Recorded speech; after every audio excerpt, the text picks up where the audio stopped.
All right, we should be live. Welcome, everybody, when my voice dies immediately, to our weekly show discussing industry topics here on Game Wisdom. I am Josh Blaser, and joining me, as always, is indie game developer Sharky. How are you doing? I am doing great. I'm really excited about our PNG conversation. Mm-hmm. And, I think this could be industry revolutionizing kind of thing. But we won't Like, get any credit for it, of course. yeah, exactly. But if it improves the industry, that's a very good thing. Mm-hmm. So, this is for the week of April 19th. We are still supposedly stuck inside. I've just been working this whole time. What about you? I've been working too, and very excited about what's coming into Project Triad, and very excited about the next our next game game no our next dev chat. That's the word I'm looking for. Our next dev chat, which will be on our Discord. If anybody wants to join, it'll be down in the description below. Mm-hmm. So the big thing for me this week is that my friend Ken finally got around to designing some new templates for all the videos and streams here on the channel. So I hope everybody enjoys somewhat, I think, a higher production value than what I could do on my own in terms of some nice branding on these videos. Yeah, I was intending on doing some of that for you, but never got. He beat me to it. Yeah. But it's great to finally see things moving along. I think we are getting close to 6,000 subscribers now. And more continues to reach out. We've had more people joining and hopefully enjoying the video and the written content. So that's always great. Indeed. So with that, let's see. Games we've been playing. I've been playing Anno 2205. I'm trying to officially clear that game from my backlog. I want to finally get it done. And I'm like at... oh man. Allergies are really bothering me today. I am right now like 95% done the campaign. I am not masochistic enough to do the whole 100% of that game. Yeah, I But don't blame you. it did give me some ideas for topics and kind of where the reason why we're going to be talking about multiple editions of games later on and discussing DLC and kind of its relevancy when it comes to supporting a title, probably in a later show. I guess for you, Shark, have you had a chance to play anything new since we last spoke? Not anything new per se, I don't think. But I have been playing a lot of the original Disgaea, some very old, and I'm working on actually beating the one boss that I was not able to beat, Bale, which is insanely hard.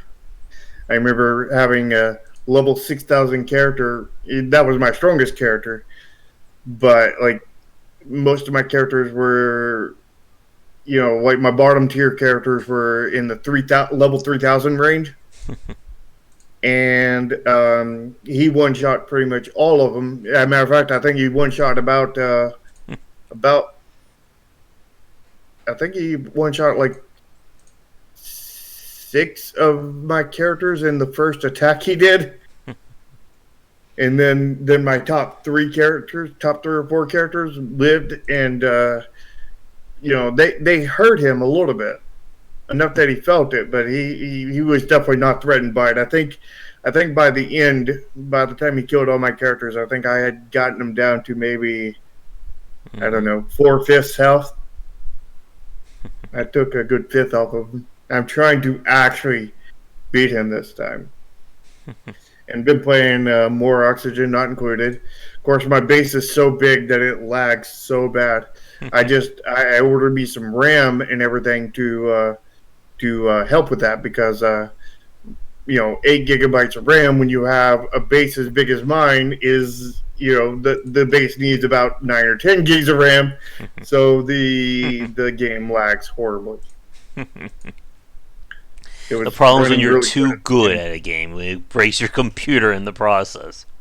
Yeah, I'm on like cycle. I think I'm on like cycle like 2300 or something like that.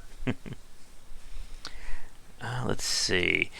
I Well, also played a bit of Jeff Shapes and Beats and got teamed up with somebody who was really good at the game, and like, you know, we got a bunch of points, and I was like, man, I'm going to unlock everything with this. You know, we played for probably an hour or so. I was like, I'm going to be unlocking everything, and then I get to my unlocked, and it's one unlock. we're never gonna get that Mortal Kombat unlock, are we? Maybe not. Hey, We're going to have to Ford. play it a lot if we're going to. Mm-hmm. Let's see. What news has been going on? I guess we had some good news for strategy gamers, as Firaxis and perhaps one like the most fastest marketing campaigns have announced a new XCOM game that is due out in 1 week of their announcement. That's a really good announcement right there. Hey, you want a new XCOM? It comes out next week. Now, of course, it looks like it's going to be a kind of squared down compared to the original one. People are saying that this could be them kind of testing things for what they're going to do with XCOM 3. And of course, by my law, I am required legally to buy every new XCOM game for Firaxis, so I'll probably be playing it on launch day.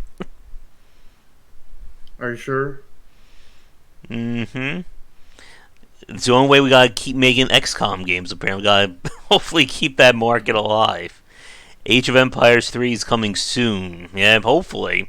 That is the controversial one, so I'm curious to see what they'll do with that. And in turn-based news, Soren Johnson announced his new game, which let me make sure I get the title right. Let's see. It is... Here is Old World, which from what people have been describing, it looks like it's going to be kind of like a Civilization meets one of the Paradox Interactive, you're running a dynasty kind of games. Hmm.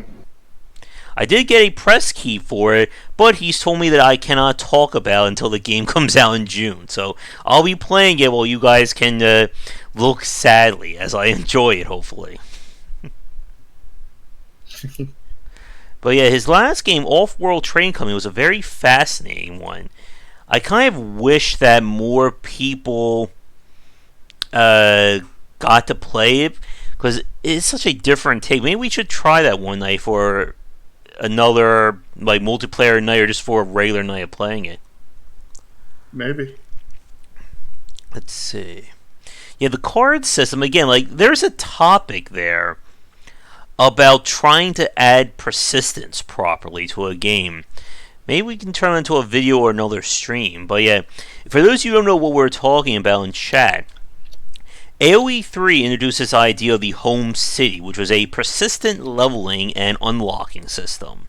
They did something far worse with Command & Conquer 4, but that's a game for another time. So the idea was you would play matches in multiplayer, you level up your home city, and then you apply your points, and you're essentially leveling up your civ. So you can choose various unlocks, bonus resources, things like that. The problem, though, is that in a finely tuned RTS where time and CPM matters, allowing someone to just literally get 1,000 bonus food whenever they want kind of breaks the balance a little bit of an RTS. Yep. And it made things to the point where it gave rushers so much of a benefit, because guess what? They could immediately rush H2 the second they got enough for a home shipment, and then you're left just sitting there going, how the hell is this guy attacking me with an army in 6 minutes of playing an Age of Empires game? I heard. Yeah, I remember playing Age of Empires one time online with cheats enabled, because I wanted to build, the occasional little cheat. And then, 2 minutes into the gameplay, I'm sitting here, haven't cheated at all yet, and here he comes on with like a army of like 500 cobras, just swooping in. He's like, okay, I'm not playing online anymore. Let's see. I know people have been talking about Total War Warhammer. That's a double war there. The second game is, I think, free to play this weekend. April 16th. Oh, did it end already? Uh-oh, I think it already ended. Well, it's on sale at, I think, $20. And I don't know. Like again, like I know Thorninch is a huge Total War fan. The Total War series is just have not found one of those games that just completely hooked me. What about you? I've never tried one, so I don't know. Mm-hmm. So the rumor doesn't seem like my kind of thing. Yeah, as Thorne's saying, rumor is that Shogun 2 is going to be completely free. And I think that is the one that I bought. That was when everyone was talking about how great Shogun 2 was. And I played it for like a few minutes, and it just didn't hook me. And I'm hearing again that Total War 3 Kingdoms is like the best interpretation of their design. But again, I don't want to spend, full price on a game that I have no idea if I'm going to like it or not. Wait, if you just played it for a few minutes, that means it's a good game, right? Oh, yes, of course. Because you spend a long time on the bad ones. Yep, and Total War 3 Kingdoms is still $60. And again, considering that I think it's their best-selling game, it's probably not going to go down in price anytime soon. Probably not. Let's see. And maybe when it gets down to 20, I'll pick it up. Because I picked up Mortal Kombat 11, and I played that for a sum of, 30 minutes, and I spent $24 for it. So I think I got ripped off on that one. Yo. That goes back to our topic about the value time in games. Mm-hmm. And to Ford's point, tell that to Lawnmower Man's game. What about Shuriken and Aliens? That's nothing compared to the Lawnmower Man's game. All right, but I think with that, let's get to our first topic, and we'll go with Shark's topic about procedural number generation, because my topic will probably be the shorter of the two. So, since you were the one who pitched this, I'm going to let you kick things off. So, Josh has kind of already ruined it to a point. It is procedural number generation, aka PNG, not the file format for art, but rather a different way to do RNG. Because experienced developers have already been using PNG. We didn't have a term for it until now, as far as I'm aware of. But it's existed for a very long time. Because RNG is a cruel and harsh mistress. Mm-hmm. And games that depend on RNG pretty much all end up being bad. There is a few exceptions, like FTL kind of thing, but most of the ones that depend on RNG just end up being horrible in the way that they depend on it. Like, I believe XCOM 2 depends on RNG in the way that it does its hit and dodges. And, there's enough memes around that to know how bad it is that they go on that kind of thing. Now, what procedural number generation is it's not just one thing. It's a whole collection of things that manipulate basically RNG. We had several in our last game, like our dodge in Chromasia kind of thing. Like when we just had RNG, like some people would go through, they would have no problems at all. They would go through and just have a fantastic time. They would get a good amount of hits, a good, and a minimum amount of misses kind of thing. And it would seem like it would fit into that odds of, I think we had a 15% dodge rate.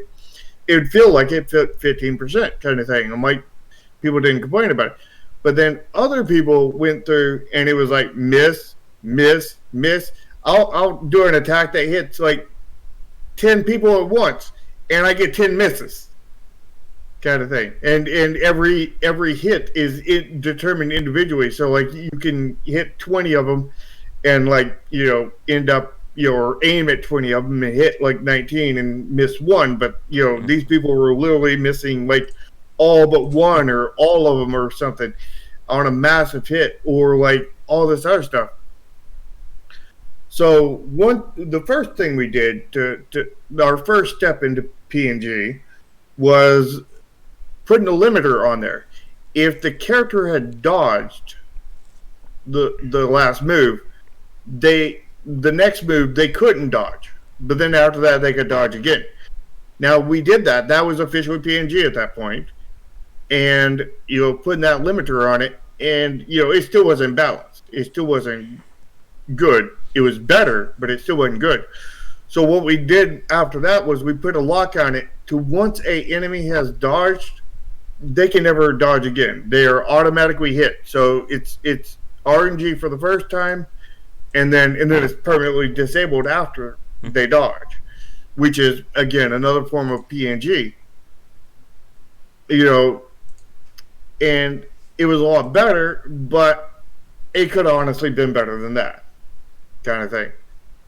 And with our current game, we're using PNG because I'm fully aware of RNG's wicked stepchild, kind of thing. And so what we've done is with our card distribution, we want it's a card game. They're going to get random cards in a pack, but we don't want to make it. We want to make it where cards have a 1-to-1 ratio. We want to make it to where all the rare cards are equally rare. We don't want it to where this one card gets put out there 200 times, this one rare card, for every one time this one other card gets put out there, and artificially increasing the value of that card because RNG sucks. So what we're doing is we're basically making a list of all the cards, probably a few copies of each. Right now the thinking is 5. I don't know what we're going to actually do, but that's the current thinking. We'll adjust as needed. But, let's just say we put 5 of every card in here. Then we're going to, be able to, have RNG pull from those, and it will ensure that. And it will not add any more to that list until that list is completely depleted. So that way that RNG is limited to where it can draw from, and it's limited to being equally distributed, kind of thing. Like if I were, redo the system we had in Chromasia, what I would do, that's the word of the day, by the way. What I would do is instead of locking the dodge down after the first time, what I would have done was I would have just built a list of 1 through 100 kind of thing. These are the dice rolls kind of thing. Let the RNG pull from that list and deplete it, so that way there is, out of your 100 times, your 15% dodge is only going to dodge 15 times out of, or your opponent's only going to dodge 15 times out of the 100 kind of thing, giving accurate human odds and not, in our head anyway, because like odds are truly like RNG, they reset every time. You can flip a coin 500 times and end up being on heads every time, which is unfathomable to our heads, because it's like, if you're going to flip the coin 10 times, in our heads, it's going to land on heads at least 4 or 5 times, kind of thing. Where that's not actually a reality. It is often reality, but not always. And so PNG is the manipulation, the control, the procedural version of doing RNG kind of thing. It's like when you compare, random generation to where, the game is just putting assets anywhere. You get a tree inside the house, get a tree on top of the building, get, a house tile on top of a tree, any kind of thing. That's random generation. And then you got procedural generation that applies a rule set that says that, hey, this piece can only connect to this piece in these combination of ways, kind of thing. Or this piece can only, connect to X amount of pieces, kind of thing. And it can only connect in X amount of directions, kind of thing. And you put in those controls, those rule sets and everything to limit where it is, because you don't want to have a road go straight into a house kind of thing. You don't want that to generate. You don't even want to be missing part of the house and just you drive through the house, the middle of the house, and come out the other side and you're like, we just went through a house. Yep. And like Sharks said, when we talk about this idea of procedural number generation, it has been a part of the game industry for a long time. As we've said many times before when we talk about RNG in games, that there's no such thing, I think, as 100% pure RNG. The game can do anything at any time, anywhere, because that leads to chaos. And more importantly, leads to a game being very imbalanced. So, developers have come up with ways to kind of, put their finger on the scale, in a matter of speaking, to certain aspects.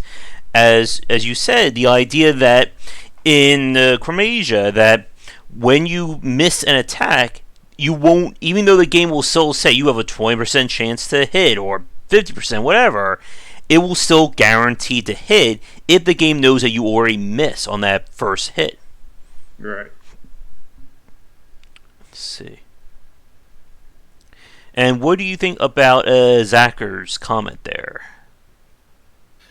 It can be, counting, kind of thing. And, that is something we have to be aware of. But generally, I don't think it would be an issue because, number one, is in a setting with a single player game, it doesn't matter. It doesn't matter at all. If player wants to enter a cheat code to get 1,000,000 lives, that's fine. It's a single player game. They can do what they want. Now, a multiplayer game, that only matters when it comes to cheating, kind of thing. And that's where we got to be careful. But, the system that I've got for the cards, in theory, shouldn't be able to be cheated because, number one, we're putting enough copies in each box, or going to, kind of thing. We may need more than 5. We may need, 200 copies of each card in a box. I don't know. But, the plan is we're going to put enough copies in that box that it shouldn't matter. If they, and that box is not just they're drawing from it, but other people are drawing from it, and they can't control other people, Every time somebody redeems a free pack or, buys it with free currency or buys it with actual money, they're going to be drawn from that pack, box. And there's going to be hopefully millions of players drawn from that box kind of thing. So, potentially, 20 or 30, 40 at a time within, milliseconds at points kind of thing. So, in theory, there's no way for them to be able to kind of card count and figure out what's in there. But, that may be an issue, but, there's a way to mitigate that issue by expanding the list, making that bucket bigger, instead of just 5 copies of every card, we can make it 200 or 800 or whatever it is, And oh, go ahead. But it just a way of mitigating the odds. You really can't do that. But the thing is the smaller it is, the more control we have over it. But you got people who like cheating and everything. But if you think about it, if there's, I don't know, let's say there, I think there's like I think there's about 20, 25, 30 rares in the game. And if you have 5 copies of each of those, that's like 150 cards in a box. So, and when they pull a booster pack out of there, they're only getting one of those rares. Mm-hmm. So, I mean, they would have to buy 150 at once to have a chance at manipulating them. But if you're buying 150 at once, then what's the point? Because you're going to, you could just buy probably 2 or 3 boxes of starters or boosters rather, which are only 36 packs kind of thing. So you buy 96 packs through the boxes of boosters, and you can get a lot better guaranteed odds. You can get pretty much guaranteed odds kind of thing to a point on that of getting a full play set of all the cards. So why would you buy more to? I mean, I don't know where that line is, but I'm pretty sure that 5 is going to be enough. We'll have to wait and see though. Yeah. And as I was saying, the big point about this and trying to put a name or put a definition to this phenomenon is that it is something that developers have been making use of, and it is something that you have to think about from a design standpoint. Because as we've said many times before, you can't just leave things 100% up to RNG. Whether it is on the large scale in terms of generating a level, to even on the small scale of will this attack hit? Because you have to be really careful along these lines. Because as we've said, RNG is random. Somebody can play in a game and get every perfect roll, get all the best drops, and the game's a breeze. And then me.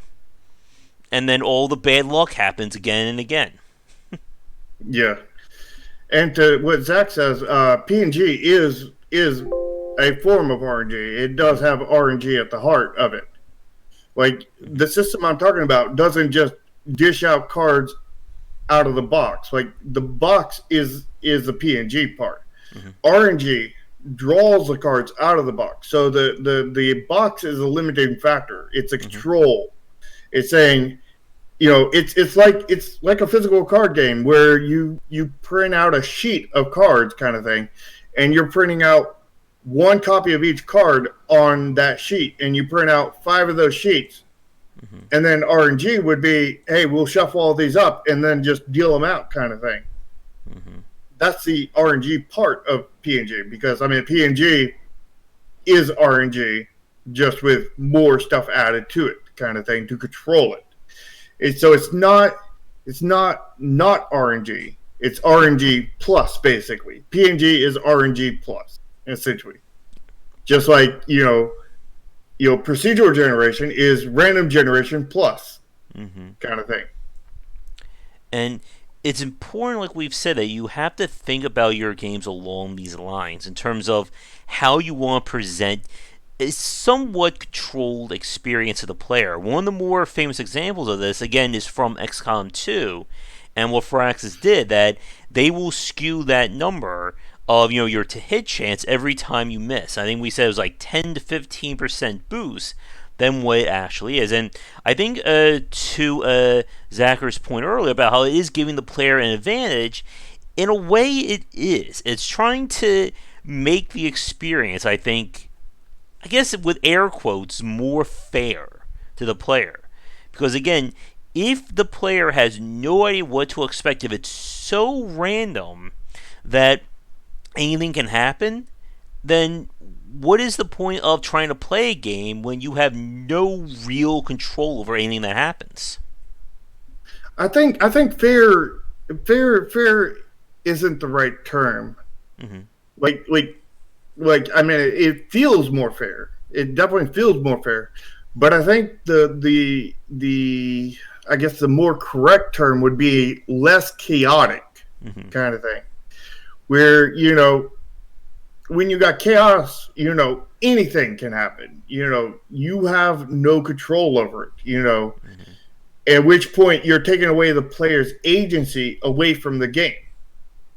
This PNG is a way to mitigate the chaos, limit the chaos kind of thing, giving players agency over the game instead of putting them on a roller coaster ride that they have no control over, kind of thing. So here's a question for you. Would this be considered PNG? When we play action roguelikes like The Binding of Isaac, Enter the Gungeon, Dead Cells, etc., and each floor is guaranteed to spawn at least one shop or one treasure room when the level itself is being procedurally generated. Uh, no, but kind of, because that would be procedural generation rather than random generation, which is kind of like almost the mirrored of PNG and RNG kind of thing. Mm-hmm. So, I mean, it's not the same, but it is a mirror of it, kind of thing. Random generation is to RNG as procedural generation is to PNG, Mm-hmm. kind of thing, Okay. and that would be procedural generation. Which procedural generation and random generation both use RNG in them and PNG in them because procedural generation has PNG at its heart, kind of thing, or else it wouldn't be procedural generation. The fact that we've had the term procedural generation forever and we've never had a term for PNG, which is the heart of our procedural generation. And now we have it. This is the birth of the term PNG. You need to write an article up and get it on Gamma Sutra. And to Zachar's comment about when it feels fair, again, trying to make things both fair and in some aspect controlled is very hard in any good or even just any kind of roguelike or randomly generated design. If you remember, we played the game Tharsis. This was, I think, 3-4 weeks ago. And Tharsis is a game that is 100% RNG. This is a game where you can get the very worst events to happen to your ship on turn 1, or you could have nothing but easy events until the final turn of the game. And again, it's that issue of if there is no real, I guess, control value or a control standard, then the player loses all real sense of agency. And it makes it harder for the player to kind of know, what am I supposed to really be doing? Because if I have no control over how this game plays out, then what does it even matter what my options are? Yeah. And I was just thinking, my example to, one of the few times where true RNG works out was in FTL. And now that I think about it, there's PNG in some parts of FTL. Like when you're on when you're on that galaxy map, you get to choose which planet you want to go to. And when you choose that planet and its position in the order of like tier 1, tier 2, tier 3, tier 4, tier 5, that tiering system kind of thing, and the actual planet that you're on are both forms of PNG, because that, when you go to an NG galaxy, it's going to scale all towards NG ships and ships that are interacting with NG ships, where also being tier 1 is going to, that first planet that you go to, or tier 8 in the NG thing, is going to skew the difficulty of the ships that spawn, kind of thing. It raises the difficulty curve the further you play. Yeah. So that is PNG right there. But when you go to a shop and everything, and then it spawns items and everything, that is just RNG. Yeah. But the levels and everything are PNG. The way those are laid out and everything is essential. I think when we talk about this idea, you are trying to create control values for your game. You're trying to make sure that the intended experience that you want for the player remains consistent, whether you are playing run 5, run 10,000, run a million of your title. It's if you don't incorporate PNG in a game that has a lot of PNG/RNG kind of thing, then your game is just going to be chaos. Some people will come in, they will not know anything they're doing. They'll just get the dream set up and they'll just completely beat it.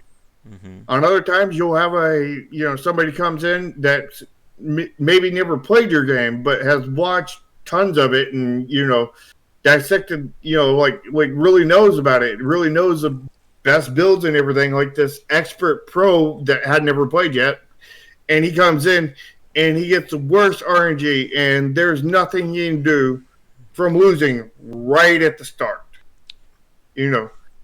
And again, like we've said, this is a very tough thing for a lot of developers to think about, because when we talk about procedural design and even just RNG and even with roguelike games, that there's always that line between how much the player's skill matters and how much does the procedural or the chaos matters.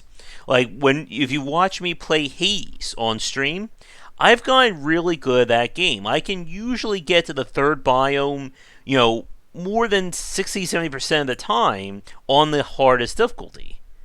But getting beyond that and beating the final boss, that's when there's more of that RNG factor to it. And again, it's a very fine line to walk, because my skill obviously matters. I can, make lemons out of lemonade or make lemonade out of lemons if I get a very bad build. But there is a limit to that. Anyone who's played Biome of Isaac, that if you get all the worst items in a Biome of Isaac run, you will most likely not be beating Mega Satan or Shoal anytime soon, no matter how good you are as a player. Yeah. But PNG is that point where it gives the player skill place to actually do something. I mean, if you're let's say, for example, you're playing a side-scrolling shooter or whatnot, and it's purely based off of RNG kind of thing, and you start the game and the RNG says, hey, you've got no weapon, good luck beating it. You may dodge all the way to the end of the boss, but the boss ain't going away until you kill him, and you got no weapon to kill him because RNG said you got no weapon, kind of thing. RNG, kind of thing will, if it's pure RNG, then you can, it's pure chaos kind of thing. Where if you had, procedural number generation instead of random kind of thing, you can be where, okay, the player always has a weapon kind of thing, never not has a weapon. That is a form of PNG kind of thing. So because true RNG would just be like, if you're having RNG weapons, then the RNG could say you got no weapon. Yeah. So to Zachar's point there, I think this is a very interesting one, because it's something that I ran into with Slay the Spire as well. That Slay the Spire is a game that it has control elements in terms of when you're going to get specific things. Every time you beat a level or beat an enemy, you get a card drop or you get a card pick. Every time you beat a boss or elite, you get a relic. But with those control elements, it's still random what you get out of it. The only, I guess, secondary control system would be what class you are. So if I'm the Silent, I'm going to get Silent relics. If I'm the Watcher, I get Watcher relics, and you get the picture. But the problem is that, and I think I'm going to see what you think about this, Shark. I don't think there is true PNG in Slay the Spire. I mean, there is PNG, but like it's probably not enough, kind Hmm. of thing. Again, like the Like, fact that when you choose a character, that will kind of put that little edge in terms of what relics or cards you get.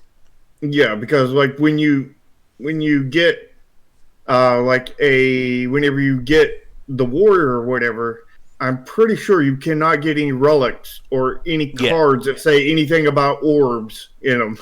Yeah, definitely. Again, the whatever character you choose at the beginning is going to dictate that the game will only spawn either colorless cards or the cards that are your specific color. With the exception if you pick up the I forget the name of the relic, but it's a relic that basically destroys that. It creates pure RNG. Then you can get cards of every class that can drop. Hmm. So they have a card that can destroy the PNG and turn it into RNG. Yeah, one of the relics will do that to you. And Uh, again, with something like Slay the Spire, and I think this is another issue that we have, or at least what I have with FTL, is that it is a game built on procedural generation, but you have these hard values in the forms of the bosses. And each boss in the game was explicitly designed to hard counter specific strategies. Again, you get to Act 3, you get the Time Eater card, or a Time Eater boss, and you're making use of a deck that's just about throwing as many cards as you can. He's going to hard counter you and kill you, most likely. Likewise, if you get yeah, the Ascended one, and your deck is built on a lot of power generation or playing power cards, he will kick your butt very easily. And this is, I think, again, one of those big issues when it comes to this kind of chaos in these games. Because here's a thought for you, Shark. Like, like off the top of my head, I could imagine a way of mitigating that because the game knows when you start a new run what it's going to spawn or kind of an idea of what the levels are going to be. So in theory, it could kind of try and tilt the cards or the relic generation to something that would be better suited against that boss fight. But would that be considered too much of, a finger on the scale situation? no, not at all, because that's pretty much exactly what Monster Train does. Mm-hmm. Because remember when we played Monster Train, what they do is right from the beginning, they tell you what your boss is going to be, which boss you're going to get What the at the end. buff is going, what his specific buff is going to be. Yeah, how he's going to attack you, so you know which way you can prepare against him. Mm-hmm. And then they do PNG in the game to limit what you can get through stuff that would go with the build that you're going with, kind of thing. They have active PNG at every step, kind of thing, and it is very much like Slay the Spire, but with a lot more PNG than Slay the Spire does. It's Which, more controlled, I guess, as we yeah, were saying, yeah. yeah, And but at the same time, it still has that good random feel to it, because I mean it still has RNG in it, but it's RNG with the lock of PNG. So PNG is RNG, just controlled, and it has this thing where like if you're skilled, you can do this kind of thing, and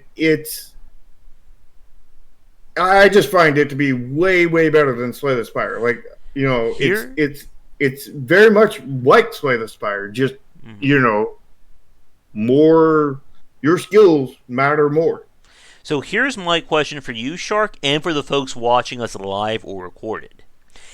Imagine if Slay the Spire updates today.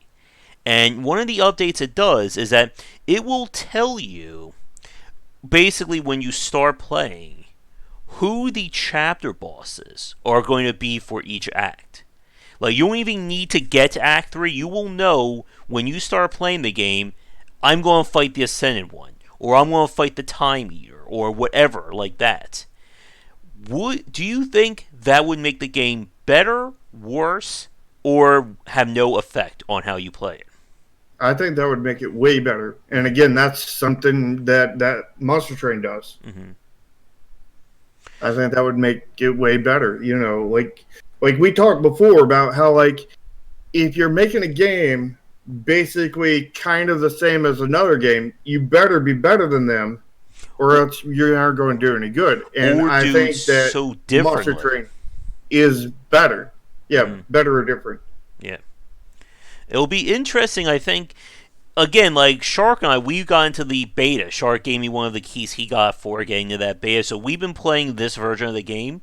But it'll be very interesting to see what people think when the game goes into an open beta or early access officially on Steam. Yeah, I don't know if it's going into early access. It might go to full release. I'm Okay. unsure. I'm unsure how it's exactly launching, kind of thing. But I know that anybody that wants a key can get a key if they go join the Monster Train Discord. Mm-hmm. Which, if anybody wants a key to that, you're on Josh's Discord or my Discord, kind of thing. You can send me a message and I'll get you an invite link to their Discord. It's a really fun game. It is Slay the Spire, but better because it uses more PNG rather than just strictly relying on a lot of RNG kind of thing. And one of the developers from that game will be on our next roundtable, I believe. If we can get everybody's time zones and time in order, of course. Yeah, yeah. So I think like this is I think again like one of the challenges of this because again I have never played a roguelike before, as I'm sure everyone can agree who's watched me on stream. And there's always that I think I'm not sure what's the right word I want to use, either pushback or a kind of apprehension about kind of giving the player too much information or again putting things too much in the player's favor for these kinds of games because if the player can win 100% of the time simply due to how the game generates it, then people are going to feel like the game is just calling them, that it's too easy. But like we said, on the other hand, if it's too much against the player, and it doesn't matter if you are the best player in the world, if the RNG screws you, you're going to lose, then the player feels like they're out of control. Like, to give you a case, or somewhat of an example of this, during one of the AGDQ, or Awesome Games Done Quick events, they tried to do a run of Enter the Gungeon. And no matter what, the person speedrunning the game could not complete the game because RNG was not working for them. And again, with something like with Enter the Gungeon, skill is such a huge factor in it. But at what point is it too much skill? Or does the player just have to completely ignore RNG, be the grandmaster, to be able to beat this game reliably? Yeah. When you all games need to be skill based, kind of thing. That's just the way games work. Whether it's a low skill level, a high skill level, or whatnot. RNG and PNG can affect that kind of thing by taking, basically what RNG does is it takes away your ability, kind of thing, your skills by giving you random skills in the game. PNG also does that same thing, but it does it in a more controlled, less chaotic way, kind of thing, that allows you to use your skills better, kind of thing. Like let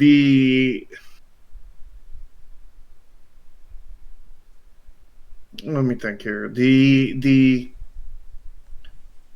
It's putting, like RNG is basically taking the controller out of your hands, essentially, not letting you play, kind of thing.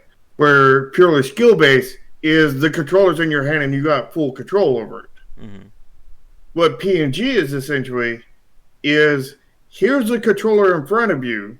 You can grab onto it, but you can't firmly hold it. We're going to take it away every once in a while, make you improvise, kind of thing, make you grab it again. Where if you're just purely RNG, you're on rails for wherever the game wants to take you. It's the same as a movie, you have no control, no player agency. You're just there for the ride, kind of thing, essentially. What pure RNG is, where pure skill is like your normal game where it's purely skill based, like a Mario or whatever. Yeah. And if you're trying to make a game that I think is going to be replayable, you can't necessarily, I think, rely 100% on skill in that regard. Mm. Because the problem. Well, you can, but like not. It depends on the game. Like 7 Days to Die can purely rely on skill, kind of thing, and be endlessly replayable, kind of thing. But like a game like a roguelike or like Slay the Spire or whatnot, yeah, you have to put some variance in there to where like each run can be different, or else there is no real playability. Like if every run of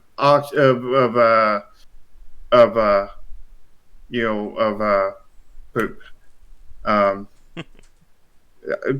Binding of Isaac was exactly the same, and the exact same power everywhere. There would just be a best way to beat it. The game would be probably pretty easy for anybody who knows how to play it. It'd be a one-time play, and they're done with it, kind of thing. Yeah. So, there is that limitation there. So that there does need to be a randomization, but you don't need it so random, pure random, to where the player's choice don't matter, kind of thing. You need it random enough, aka PNG, to where you get players to think outside the box. You give them new potential for strategies, and I think that's where a lot of roguelikes really shine, because like I was playing Monster Train, and this whole for the longest time I was like, I don't want any imps, throw them away, throw them away, throw them away, throw them away. And then one time I got a bunch of imps, and I was like, holy crap. And then just things started piling up. I was like, holy crap. And I just became the most OP build ever. But I think it's important to point out that is more about coming up with dynamic solutions or emergent behavior with the game. Like, that's not really we need to come up with a better term, because people are going to confuse it with an image file. I think you're going to have to pretty up that terminology there, Shark, if you want to get a TED Talk. Well, I think it's as good as it's going to get, because it's the only thing that fits. It is PNG is procedural number generation, which is another form, a more controlled form of RNG. Just like you have randomly generated maps, and then you have procedural generated maps. I mean, because procedural generation runs off of PNG. How about PRNG? PROGNG? But that's like calling it procedural random generation. Procedural random. Is that safely extreme right there? Yeah, I think that's safely extreme. Oh, just safely extreme number generation. Yeah. Sneg? There we go. But what I was saying is that the problem when you're trying to introduce these kinds of control values, as well as introduce kind of the random and procedural nature, is that with your example from Monster Train, that the game has to be kind of set up for these emergent behaviors, and that takes a very keen eye. I don't know if I would say that's random procedural generation. That is, thinking about how all your mechanics and elements work together. To give you an example from Hades, that one of the most overpowered builds I found was using Zeus's Chain Lightning ability with either the spear or the bow. Because what happens is you turn your long-range weapon into a long-range weapon that locks on and then hits everything after it connects with one guy. And that is about building, again, building these mechanics so that they work together. And one of the things you have to be careful of in that case is that making it so that if you put your finger too much on that scale and say that, oh, every time Zeus's lightning buff is going to drop, guess what? I'm going to take that every time. And then that is going to kill the variance of your game, because there should never be, and like this is a major part of any roguelike or replayable game, there should never be one god tier strategy. Because if there is one best way of playing it, people are going to figure that out, and then that kills the replay value of your title. Yeah. And Monster Train addresses this by limiting how many cards you get by the end, kind of thing. You're and they, keep that, but then the limitation kills the game, kind of thing, by not letting you have enough cards to really make a good, big enough deck. But that's where their duplicate and all this other stuff comes in and takes the cards you got and gives you more of them, kind of thing. And they and then they the way they random generate and or procedural generate, procedural number generate their things, they set it to where you get kind of what you need. Like, they see that you're building a deck that is based off of spikes and armor, kind of thing, then they're going to generally, spawn some, maybe not all, spike and armor cards, kind of thing, to give you that option, as well as other stuff, so that when you're building your deck, you can pick, what is good for you. They may spawn like multiple of them. Here's 3 cards that would be really good in your deck. Pick one now and enjoy the suffering of losing the other 2. So, kind of thing. Here is a question. And this will be my last question for this point, and then we'll move on, I think, to our weird games and to topic number 2. But how much should the player know that the experience is being controlled like that?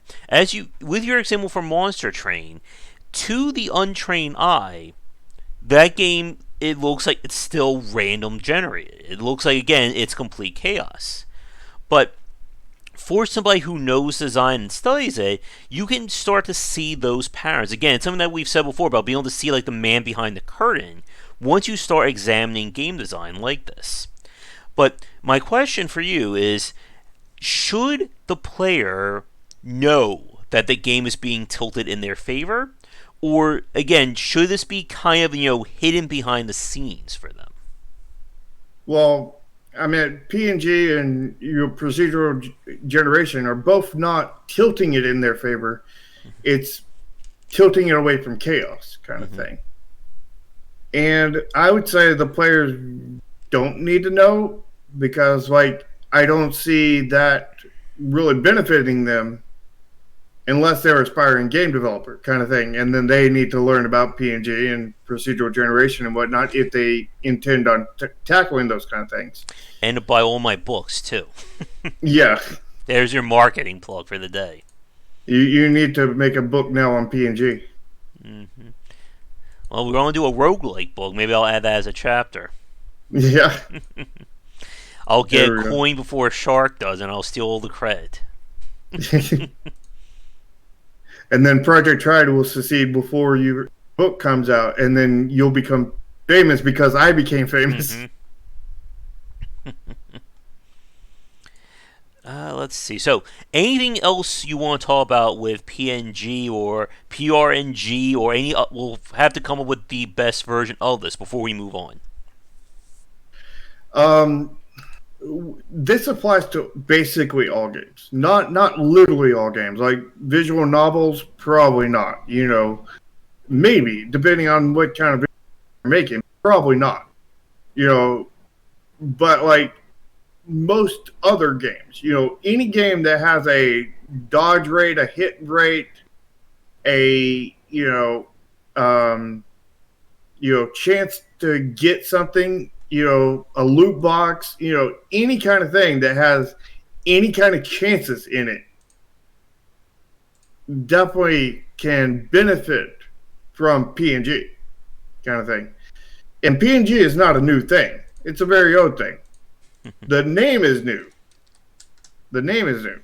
because I came up with it because it just makes sense because it is procedural generation is to PNG as random generation is to RNG. They're the exact same. Even the names are the same, except for the PNG and RNG adds number in there. Kind of thing. So like they're exactly the same names, just with number in them, because they're number based, rather than which PNG is at the heart of procedural. But like, it's so important for games to not just be chaotic kind of thing. Mm-hmm. We don't want to lose player agency. Players play the game because they want to have fun and control whatever character you give them. They don't want to play the game for the game to play itself and take it on a ride, whatever ride that is, kind of thing. That's the reason why we watch movies, not play video games. And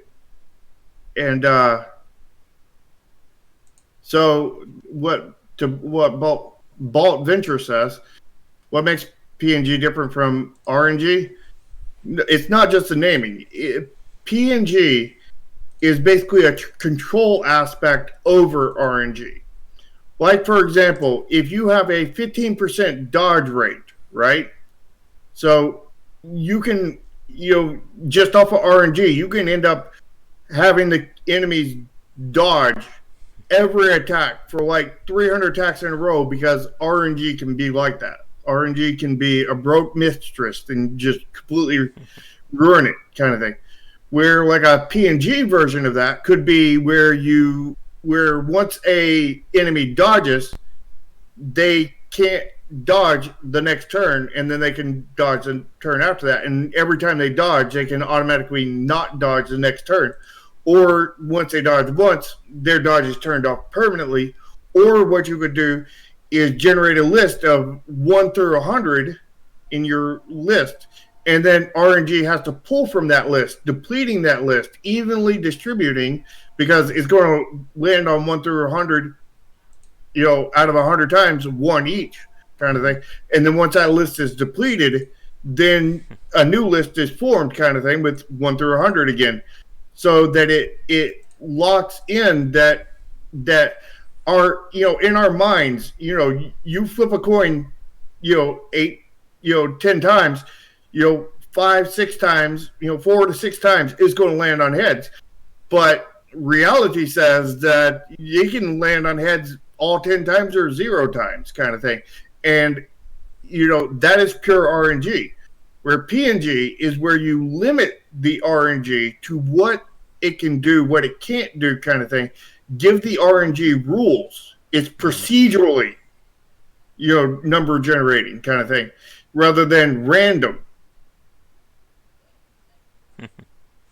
And random is just chaos, kind of thing. And if you're playing a game, and we had this with our last game, because like we had pure RNG in there at first, and some people would go through the game, no problems. Other people would go through the game and they would make jokes that their characters are all stormtroopers and can't hit anything because the enemies are just dodging, and they can't even beat the map because they can't hit. And then the enemies take them out, and it's like, it would have been nice if I could have got a hit in there, kind of thing, or more than 3 hits in there. I was able to kill one character, but the others just completely tore me up because I couldn't hit, kind of thing. Where PNG would put that limitation in there, some kind of limitation. There's many different ways to do it, kind of thing. So it's a broad kind of thing, but it puts that limitation in there that takes the chaos and limits it in some way that your players have player agency and they have control over what happens. Their skill matters. It doesn't matter how good your skills are. If you can run around and just hit an enemy and never get hit for like an hour kind of thing, and the enemy's got like, it's going to take 10 hits to kill him kind of thing.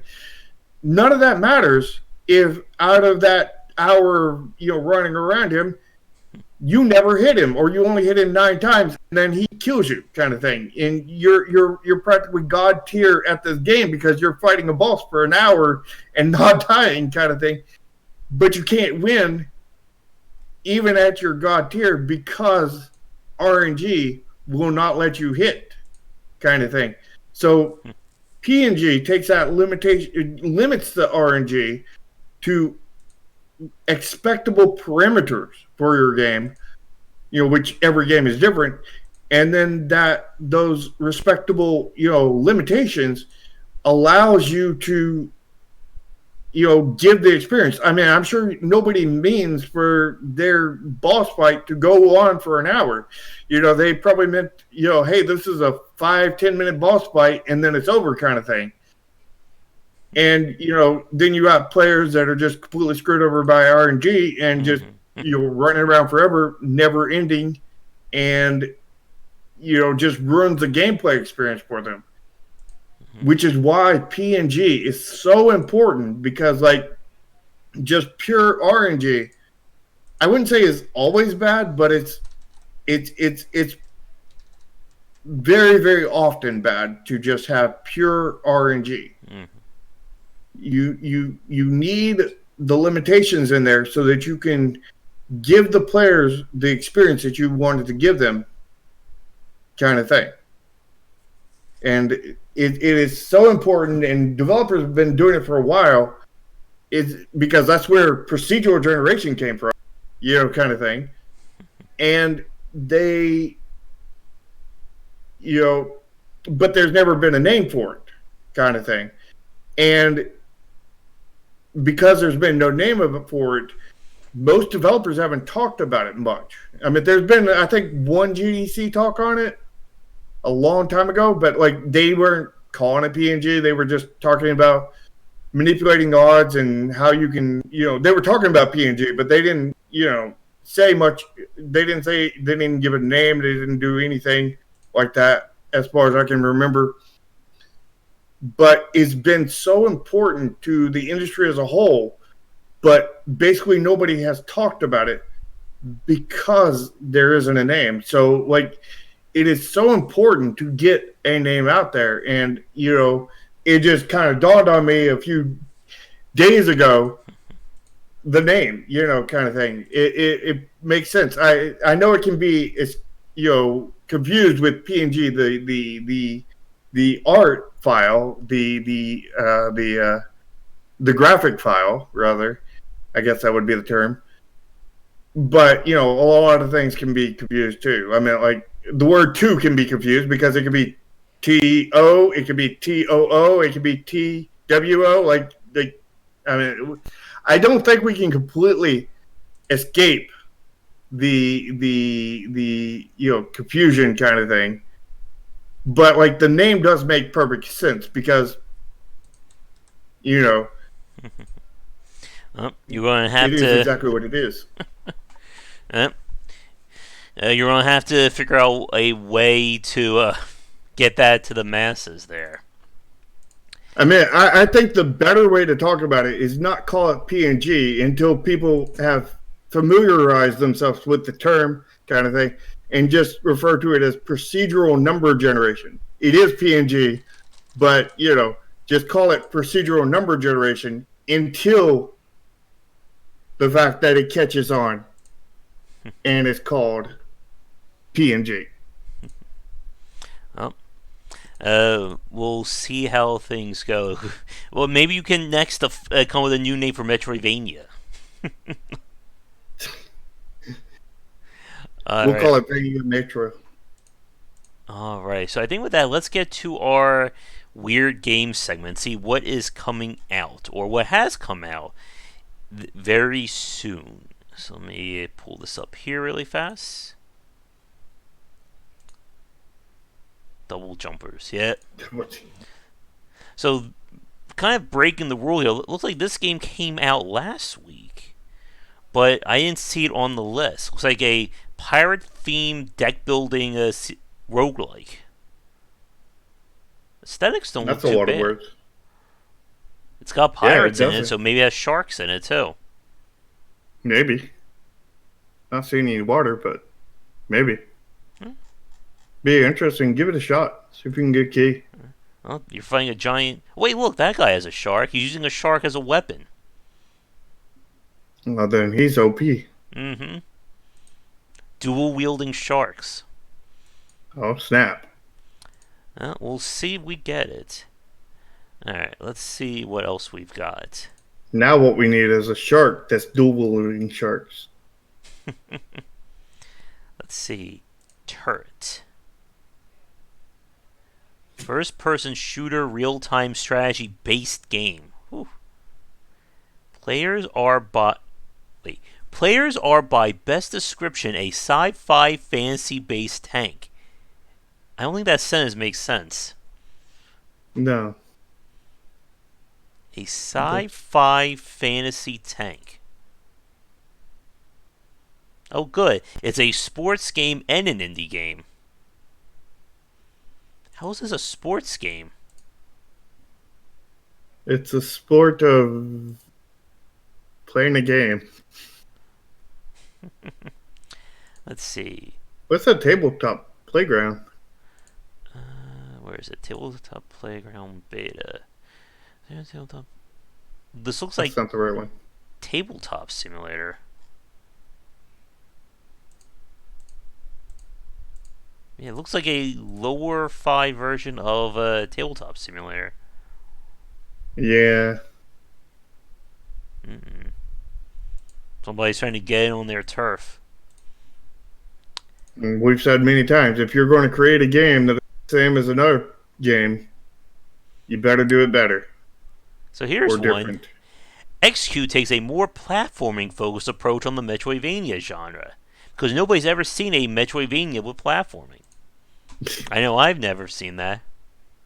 No. Have you ever played a Metrovania? No, or roguelikes. How about a platformer? Mm-hmm.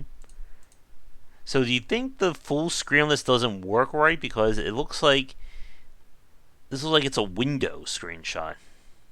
Yeah, they're probably running a low resolution and don't have a scaling up feature in it. That's probably what it is.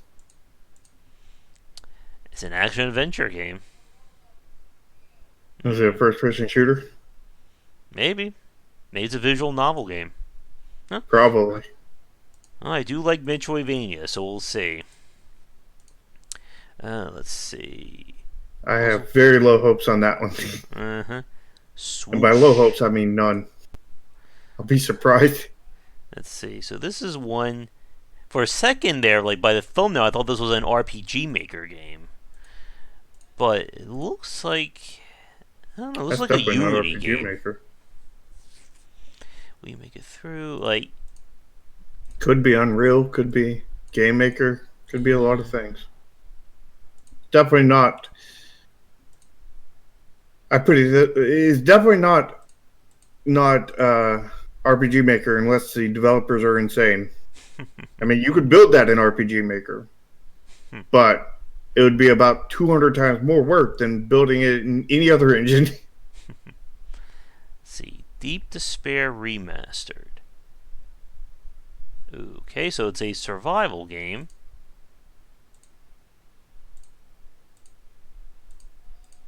And I think that's about it. Complete freedom of action. Oh, it's an advanced hunger system, not to be confused with a basic one. Yeah. It's very advanced. Let's see. So this one, like, I looked this up before we started, and like, there's a very big problem with this page. Like, I'm not seeing anything that actually is showing me like what this kind of RPG is. You know, they're evoking classics. Well, you got the trailer. But usually you want to have at least some kind of thumbnail for people just to look at. Yeah. Like here, classic 90-degree rotation. What's FPP? First person perspective? Maybe I gotta figure that one out. Maybe. Oh, I love this. Expansive, meticulously designed open world with organic design progression paths. I just have to address something real quick. You said you looked at this before the stream. You're cheating. Let's see. And look, it has. Where was it? I just saw it. Up to. Here, it has fast travel, not fast travel. Easily digestible fairy tale story of noble heroes in a high fantasy setting. Feels like this description went through the automatic word generator. Kind of does. The narrator is a dick. That sounds like you need to get a key for that one. It's longer, harder, and uncut, too. Don't forget. Oh, good. Thank you for the D-mod there.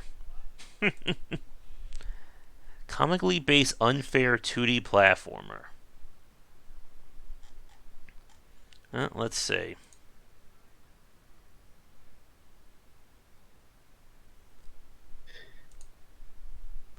Let's see. Oh, here's one. Lucid Dream. Here's the gameplay. You can interact with some object with mouse left click. When you place a mouse cursor on interactive objects, a highlight is created. You can adjust the volume and brightness at the main menu. That's the gameplay. You can click the escape button and the game closes out. Did we ever have a conversation about what not to list as main features? I know we talked about it, but did we ever have a topic on that? I don't think so. Maybe we need to have a topic on that one. Diesel Punk Wars Prologue. Building machines. Oh, good. Another game where I can make something that will never fly, drive, or move. Because you can't get good. Mm-hmm. It looks interesting, but it's definitely not a game for me. Attack Helicopter Simulator, The Shattering. What's this? Can't remember anything. So you have Amnesia. First-person story-driven psychological thriller. Wait, there are no failure conditions or complicated puzzles, so what do you do in this game? Yeah, you also don't want to list what's not in your game. That's a silly point. All the mistakes here. Bring You Home. So, cute and accessible, purely visual, family-friendly puzzle adventure. With a twist in the game that you don't control here, you control the level itself. So it's kind of like that Tani Nani game we played, I guess. I have no idea what that game is. Where you move. And we actually already have that one as a topic. What goes in your game's description? From One World, adorable. Maybe we'll do that one next week. Could be a cute game for the indie spotlight. Yeah, it could be. Cross Soul, Summit of the Wolf. Poignant point-and-click narrative adventure, two-person team. About trauma. I'm wondering what that Cross Soul is going to be like. Is that going to be an RPG maker, or is that something decent or something in between? Like that one's a wild card that scales, I think, closer to RPG maker. What the hell is this? This is a game that's the 5th entry in a series, but it's a standalone story, can be enjoyed. But it's part of a long... Okay. So we are very late to this one. It's apparently the 5th game in a series. Extremely late. Maybe what they're saying is the story and the other 4 didn't matter. So some of these screenshots look like they're mismatched. Yeah. The aesthetics is just not... Like, you have this over here, and then it looks like this. Yeah. Okay, then. Alright, let's see. Is this an RPG Maker game? No. It's a... Action adventure game? What? Or an action RPG, maybe. Okay. Ooh, Coughing Simulator 2020. I could totally win that one. Oh yeah, you that might be one you could actually get good at. Mm-hmm. Get a key for that one. Let's see. So this is one, again, that I cheated and I looked up beforehand. And again, it runs into that issue that on this description page, there is nothing that tells me what this gameplay is. I am assuming this is a survival game. But is it first person? Is it third person? Is it a city, isometric survival? It's a good question. We'll have to watch the trailer to find out. People If don't they even watch tell you in the trailers. trailer. Let's see. Wait a minute, it has no genre. It could be anything. Alright, well, I'll put in for it. Just get all the games. I just hit request everything, right? Don't even look at it. That won't cause any trouble, right? No, you won't have too many games to play. Mm-hmm. Rather than always complaining that you have nothing to play. Oh, yeah. Wait a minute. Oh, wait, this is another one of the Hercules games, and it's from the developers, too. Jet Dogs, right? Yep. From the real developers. Let's see. What? The stories of these games just make no damn sense. Why is Hercules on the moon? Let's see. It's basically just the same gameplay loop, but with different characters. Elrod knows that last game. Uh, Which game was the last game? the Help Will Come Tomorrow. What's that Miner's Metal? Let's see. And What's the this? odd Neon Void. I think we looked at this one a while ago. Blend artillery shooting a real-time strategy. Trains, choose your path to victory. What about that strategy game we play with the dolphin noises? I have completely forgotten the name of that game. But you remember the important part, the dolphins. Of course. Let's see. What was the one you said? Neon. The Neon Void, something Neon Void. This is It gonna was get me in Pleasure to the trouble. Top. What the hell is this? Indie experimental adventure RPG game inspired by the Atari 2600. Oh, jeez. With multiple endings. Wait, you might expect different endings. Maybe there aren't any endings. There may be multiple endings, there may not be. You'll have to play it to find out. The endings are the friends we make along the way. Yeah. Yeah. Cherry Kisses. I'm kind of afraid of that one. Juiced. Birth Me Code. Oh no. We're not doing that one. Alley Girls. Hookshot. OU. Advanced. OU? Bill Holmes. Okay. Oh, that's Don't a you mean sequel Osu? there. Okay, now that's a weird thing right here. Alright, I'm gonna close my door. I got family talking. Those aesthetics, There we go. though. Yeah, I like those green squares. Or green rectangles. They're the best green squares, tingles ever. Oh, wait, there's another 12 lead? I thought they already did 10. Now I'm just getting... I think they're just like forgetting the numbers for all these Hercules games. It says it's a collector's edition, so Ooh. it's a re-release. Ooh, Fight of Animals, Meme Dancer Costume, Cruella? Okay. Meme Dancer. Alright, 2 more pages and then that will do it. Cloudpunk. I think I've heard of this one. Is this one that I'm thinking of? No, I don't think so. So this is a story-driven one. Oh, I think I know that one where you're a delivery package driver, Yeah. delivery person. Yeah, Oh, that one looks like it could be interesting. all I right. would I'll keep for play. that if you can. All right. What the hell is this thumbnail? Atlantica Global. Because with that game, Cloudpunk, I think that it is either going to be probably really, really good or really, really bad or really, really mediocre. Well, you covered all the bases there.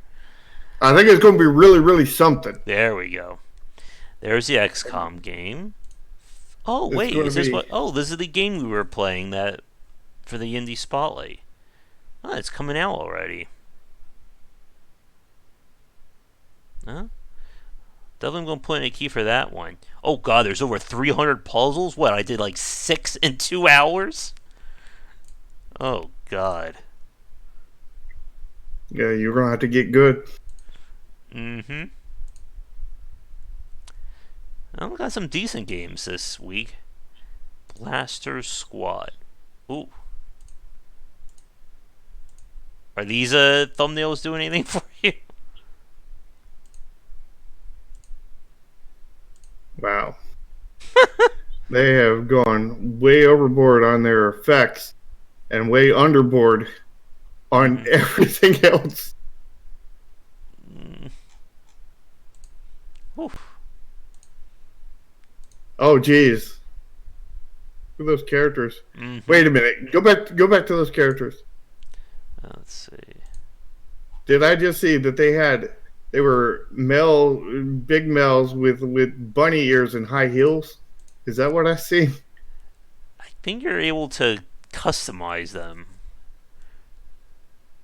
Countless unique visuals. You can do anything you want. So you can't count them Mm-hmm. because they're Ultimate countless. Chess. What is Project J? It's a project for Josh.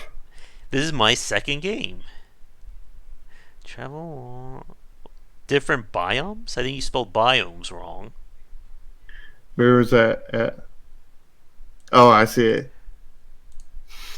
What the hell? This looks like a second game. You gotta put in a key request for that.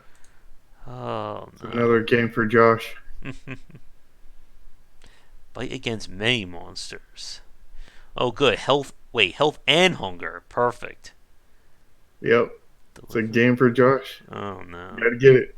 Oh, Trails? don't pass it up. You go back and get it.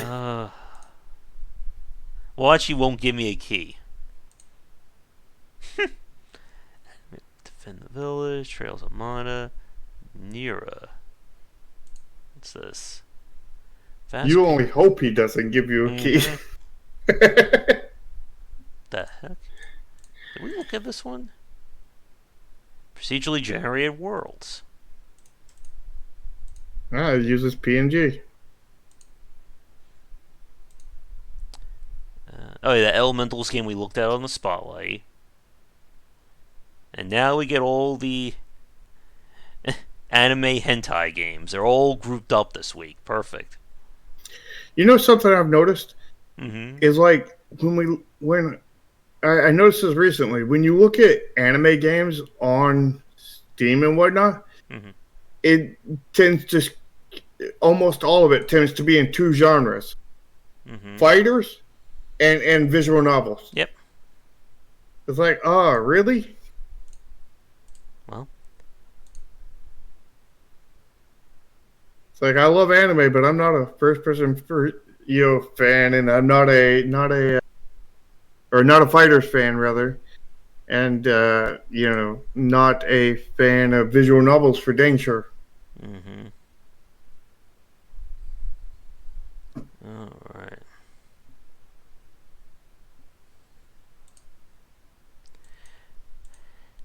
Okay, I think with that, let's get to our final topic. This will be, I think, a quick one because it's something that I think it's You more of Christ a sister. AAA issue than a indie issue.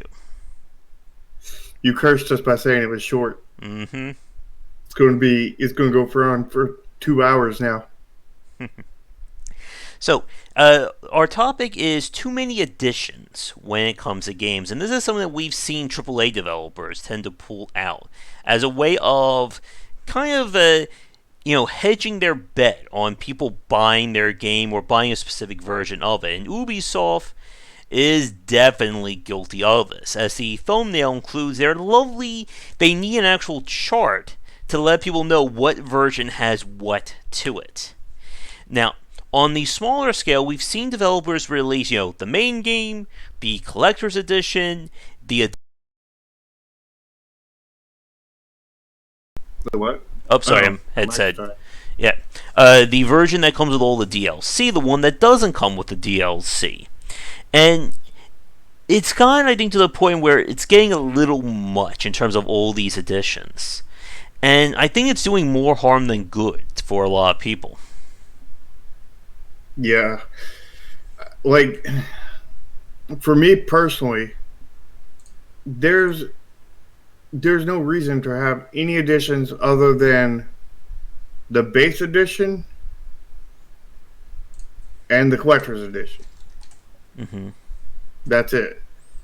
Like the whole game of the year edition where they include all the DLC. I don't like that because I don't like DLC kind of thing. So I don't think I have ever bought DLC one time in my life kind of thing. So I mean, like, I would just rather get the basic game cheaper or just not buy it at all kind of thing. Mm-hmm. When it comes to that kind of thing. So those don't really appeal to me. The only thing that appeals to me is collector's editions, and those only appeal to me when, number one, I am really, really into the game, like Xenoblade Chronicles X, yeah. and and number two, when they actually give something of value in there. A lot of collector's edition come with these little thin paperback art books that are like 20 pages or whatever, and it's like, and pretty much nothing else. And that's not a collector's edition, not unless you're charging like $5 or less for this collector's edition. Yeah. Like, I love my Xenoblade Chronicles collector's edition because if I remember right, it comes with a hardback art book that is like, I think, like 100 or 200 pages kind of thing with beautiful, beautiful color art and everything all the way through it. And they put in all kinds of work into the book, and like, it came with a USB stick, that was in the shape of a monolith, and I believe they loaded the soundtrack on the USB. I can't remember, something like that. There's something loaded onto it. I can't remember what it is off the top of my head. Yeah. And there was a couple other things that came with on top of the game, and I believe that it was only, I think, $20 or $30 more than the regular version. It's like, I mean, and this book is like it's not as thick as a strategy guide, but it's like probably higher tier than a lot of strategy guides kind of thing, and it's probably about half as thick, maybe a third of the thick, but like, that is worth some money right there kind of thing. And like, then you have a USB, which back then USBs were not cheap kind of thing. Those were, you could get a small one for probably $10-15 kind of thing, and this is a custom one to the game and everything that's included in there. And like if there's stuff of value in there, stuff to make it worth that price, then I can see that working. Which sadly, I see a lot of collector's editions aren't worth it, in my opinion. Yeah, like, but some are. Yeah, like if you're charging like $40-50 more, it's just like a soundtrack and maybe like a poster. No. And again, like, Blizzard for the longest time was kind of king of the collector's editions. Yeah, like I wouldn't even pay $5 more for the soundtrack on a poster. I wouldn't pay I wouldn't pay any extra. I would pay, zero extra, because like more than likely I wouldn't care about the poster because I ain't got a place to put it up on my wall. And I've never cared about soundtracks in games pretty much ever. There's only been a couple games where I've cared about the soundtrack at all. Mm-hmm. But, that's more of a personal issue than anything else. But, yeah, I mean, like, I would not do that for even, like if that was the same cost as the other one, yeah, I'd support, because more for the same price is better. But, like, paying $5 more for that? No, I would not. I could see how some would, but when you get into like $50 more, I think you have to kind of be insane to go for that one. Yeah. So I'm looking up right now the charts that Ubisoft put out for both Ghost Recon Breakpoint and Assassin's Creed Origins, and the problem, like right off the bat, is that like I think the standard and then the Super Deluxe Edition. Like, those are, like, your two major ideas. But then they release multiple editions in between that just don't really make all that much sense. So you have the Deluxe Edition, and then you have the Gold Digital Edition. So you would think that the Deluxe Edition would have the Season Pass. No, it doesn't have that. And then I think they even went a step further, and there's a version of the Gold Edition that doesn't have the stuff that's in the Deluxe Edition, it just has the Season Pass stuff. And I feel like they should start, renaming these editions the way they actually are. Here's the Game Edition. This is the Gimped Edition. This is the Semi-Gimped Edition. This is the Mostly Gimped Edition. This is the most of the Game Edition, but slightly gimped edition. Mm-hmm. Like, you shouldn't have multiple digital versions of a game. I think that is just really trying to have your cake and eat it too. Yeah.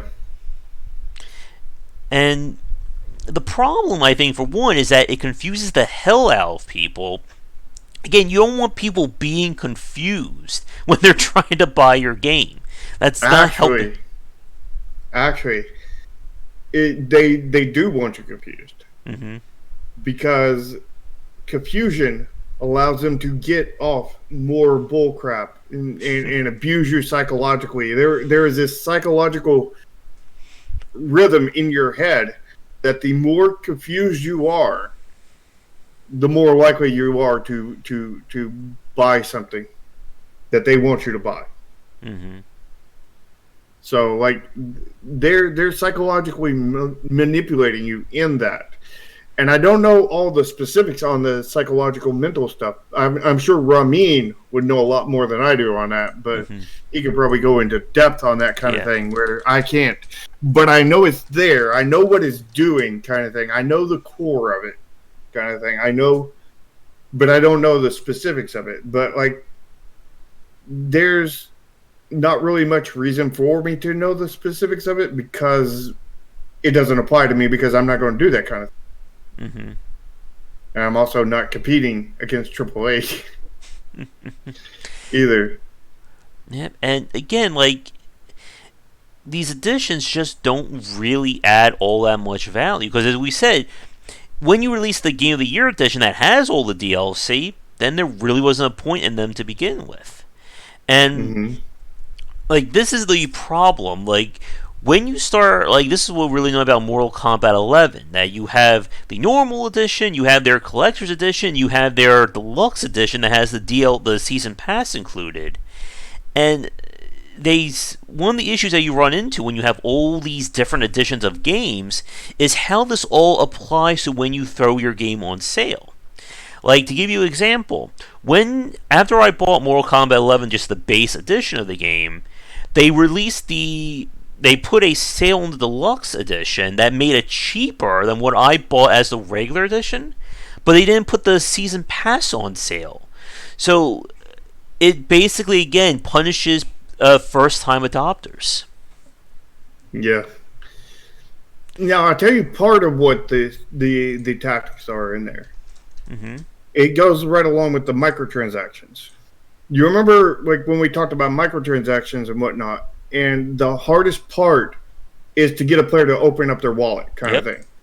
So having that minimum 99 cents in there, kind of thing, people round that up and round that down and say, "Oh, that's free," kind of thing, and they buy it, and then they're like, "But if I'm going to buy something, for 99 cents, it would be a better deal if I bought this thing for $5.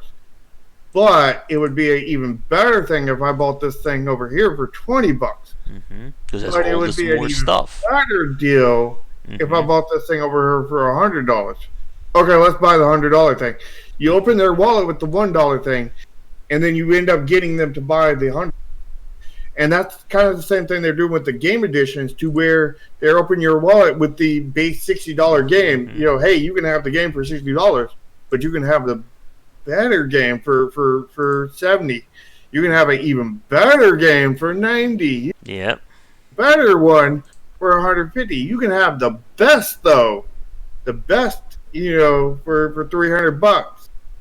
And then they spend $300. Yep. And to El Gordo's point about the independent side of things, when we see independent developers do multiple editions or re-release editions of their game, they will remove the first version of that game. They don't want you to buy, the original take on it. And they'll oftentimes give the remaster version for free. Because, again, as an independent developer, you don't want to say to people, "Oh, we fixed all the problems with the game, but you have to give us $30 more to get that edition of it." Yeah, or they give you, like, anybody who bought it a discount coupon to get the new version for really cheap. Yeah. Or they may just give you like a coupon that just takes, the entire price off the rebuying the game. Yeah. I mean, that's kind of what the one I said is what I plan on doing with the Chromasia remake I'm planning. We're going to have a, higher sticker price and whatnot the second time. I don't know what we're going to go for, at least $20. But, like,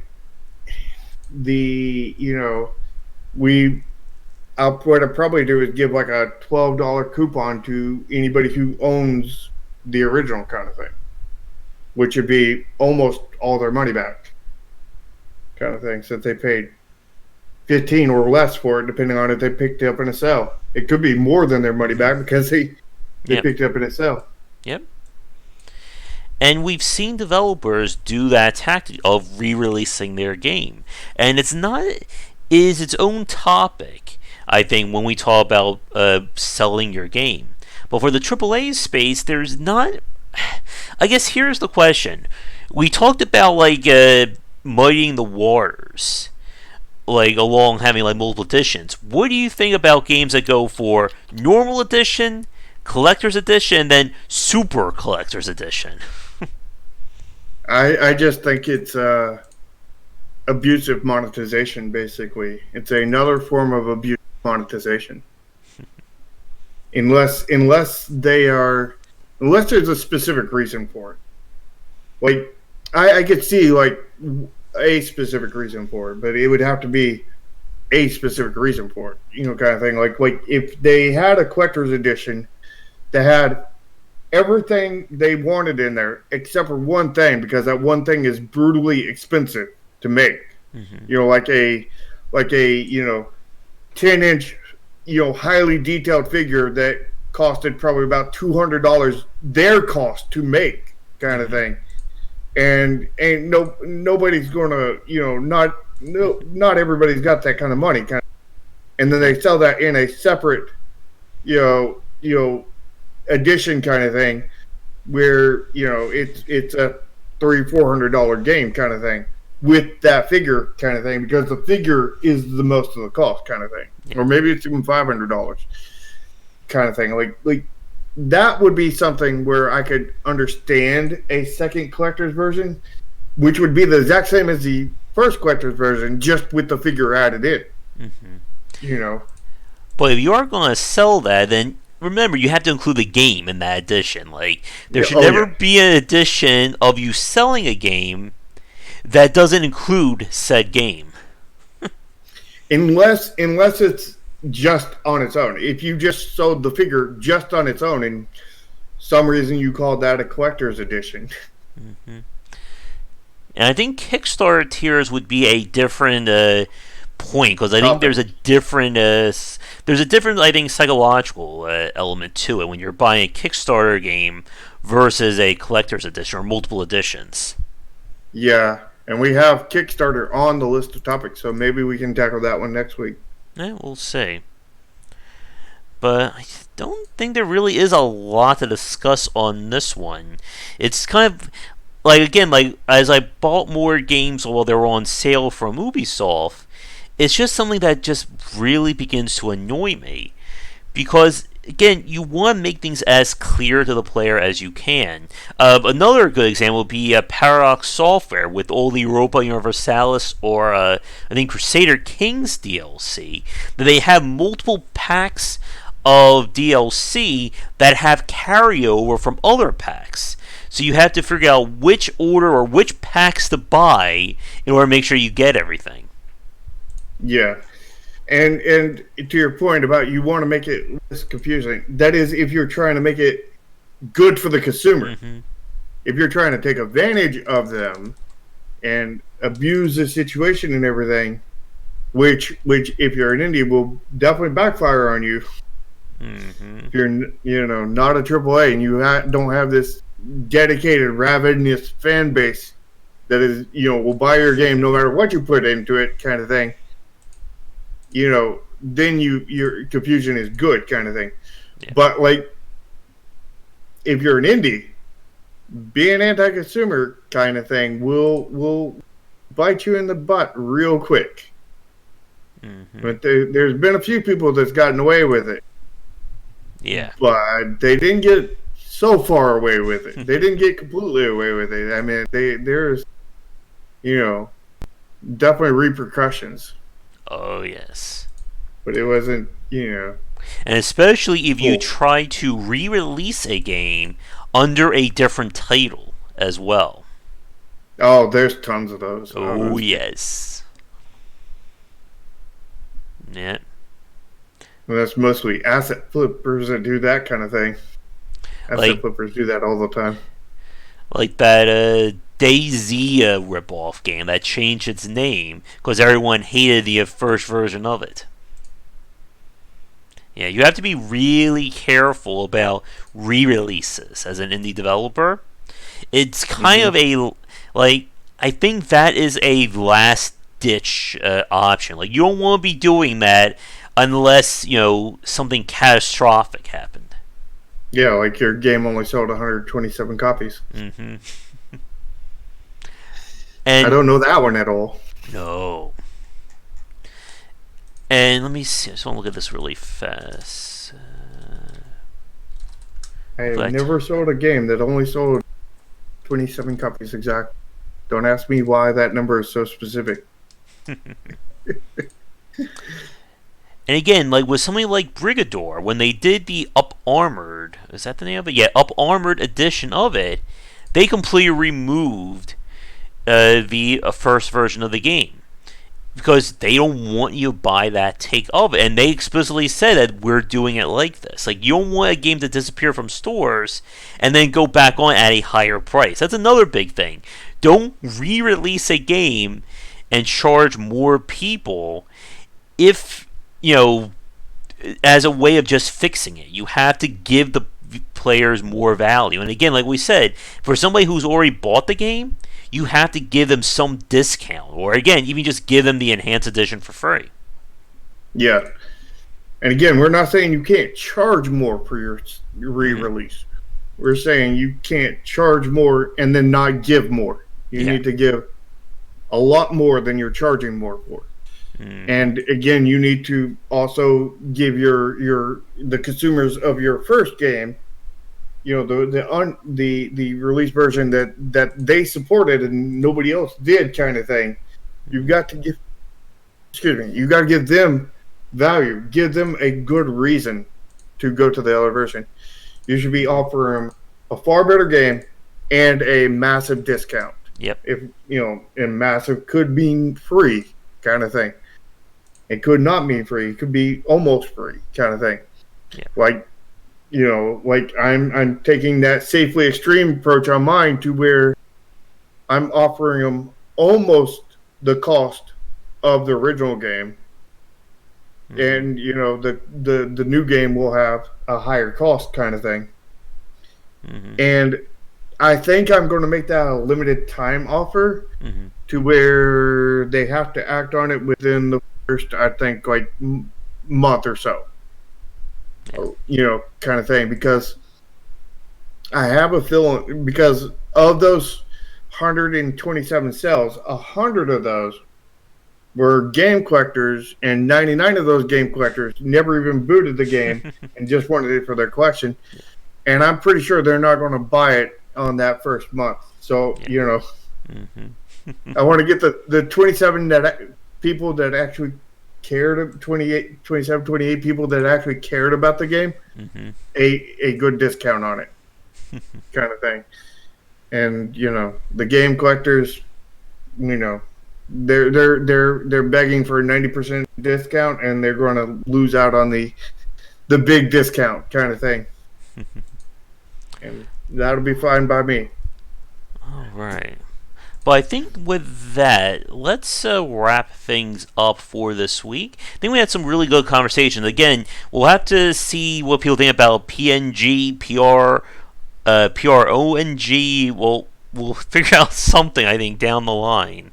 I think we just need to call it procedural number generation, and then let that permeate. And then after that permeates, then it'll be it'll be natural to call it PNG kind of thing. Where like when a game first comes out, you call it by the initials, and nobody has. Like if you call it UE4, like before Unreal became really popular, nobody would have known what Unreal 4, UE4 was. But like now that Unreal 4 is real popular, people know what Unreal 4 is. People who have lived under a rock and never heard of Final Fantasy wouldn't know what FF7 is, kind of thing. So you tell, I'm going to play some FF7. What the heck is FF7? And then you say, oh, that's Final Fantasy 7. What's Final Fantasy? Kind of thing. But people who know Final Fantasy would be, oh, FF7, yeah, I know exactly what you're talking about. And I think what we need to do is more focus on not calling it PNG, but calling it procedural number generation.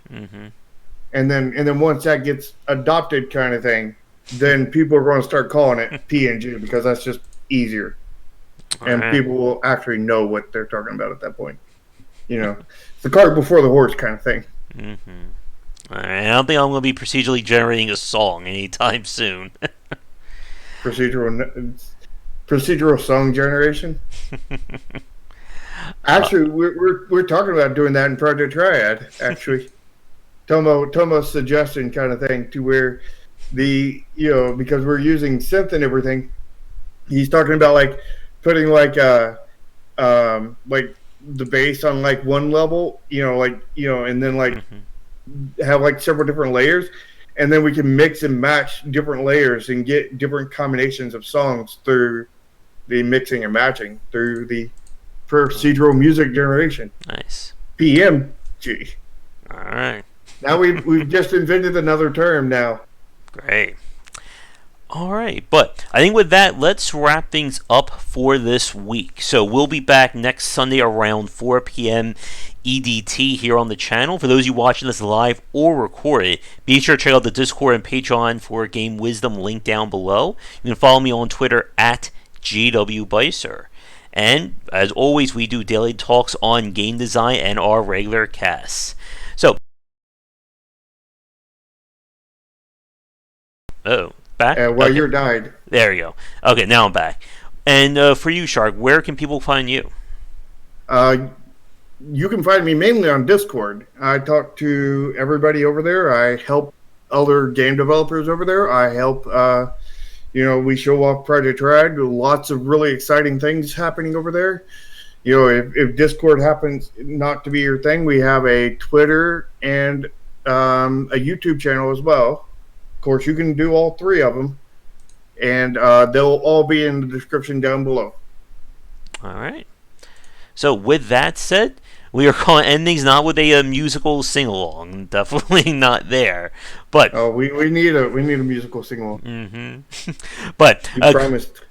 that will be the $10 million Patreon goal. I think. Put on a You keep on concert. raising that bar. I hope a volunteered to do child it for doesn't free. show up with any waffle money and just blow the goal there.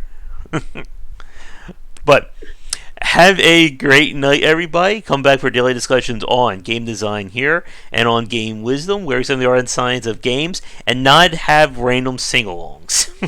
Have a great night, everybody, and see you next time. We need the random singles.